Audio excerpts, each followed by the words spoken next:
Әлемде неше түрлі адамдар бар. Солардың кейбіреуі басқаларды таң қалдыру үшін адам сенгісіз нәрселерге барып жатады. Я достар, сендермен бірге Q-Life арнасы және біз бүгін әлемдегі 5 ерекше адамдар жайлы айтатын боламыз.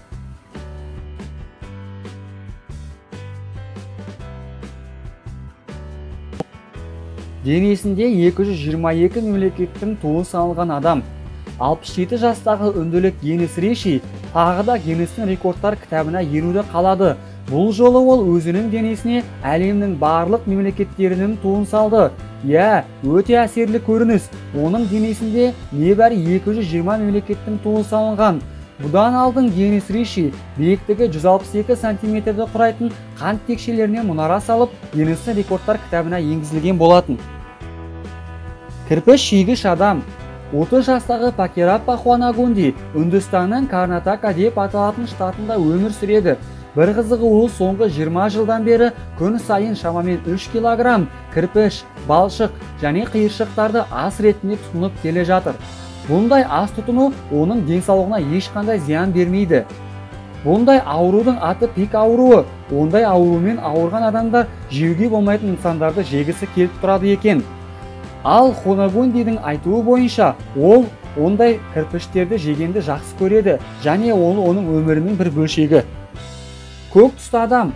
Американың Калифорния штатының 57 жасар тұрғыны Пол Карасон басқа адамдармен өзінің көк түсті терісімен ерекшеленеді. Оның терісінің көк түске боялуының себебі дерматит ауруын емдеуге байланысты колоридтік күмісті көп мерзімде қолдануы. Пол Карасон 14 жыл бұрын дерматит ауруымен ауырып қалады. Содан кейін ол өзін емдей бастайды. Емдеу кезінде колоридтік күмісті көп мөлшерде пайдаланады. Содан кейін оның денесі осындай көк түске бояла бастаған. Оның денесінің көк түске бояла бастағанын бірнеше ай бойы көрмеген досы байқаған. Қасқыр қыз. Таиландтың Бангкок қаласында 11 жастағы Супатра Сасупхан әлемдегі ең шашты қыз ретінде Гиннестің рекордтар кітабына енген қыз өмір сүреді. Оның денесінің барлық жерін жүн басқан, және ол өзінің осындай келбетімен атақты болғаны үшін қуанады. Бұндай аурудың аты Амбрас синдромы. Осындай аурумен дүние жүзінде 50 ғана адам ауырады. Ал Супатраның денесіндегі шаштарды тіпті лазермен жою мүмкін емес. Ең кәрі нәресте. Сіз 26 жасар нәрестені кездестірген жоқ шығарсыз.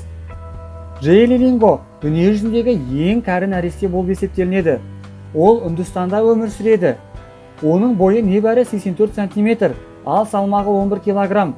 Мінез құлқы болса 2 жасар балаға сәйкес келеді. Оның 26 жаста екенін тек тістерінен байқауға болады. Дәрігерлер болса оның ақыл-ойын қалпына келтіре алмай жүр. Ол негізінен гипофиз ауруымен ауырады. Осындай аурумен ауыратын адамдарда өсу гормондары тежелген. Назарларыңа рахмет. Егерде сендерге видео ұнаса, видеоға лайк басыңдар және біздің арнамызға тіркеліңдер. Ал біздің арнамызға тіркелетін жерде кішкентай қоңыраушаны басып қойсаң, жаңа видеоларымыздан қалып қоймайсың.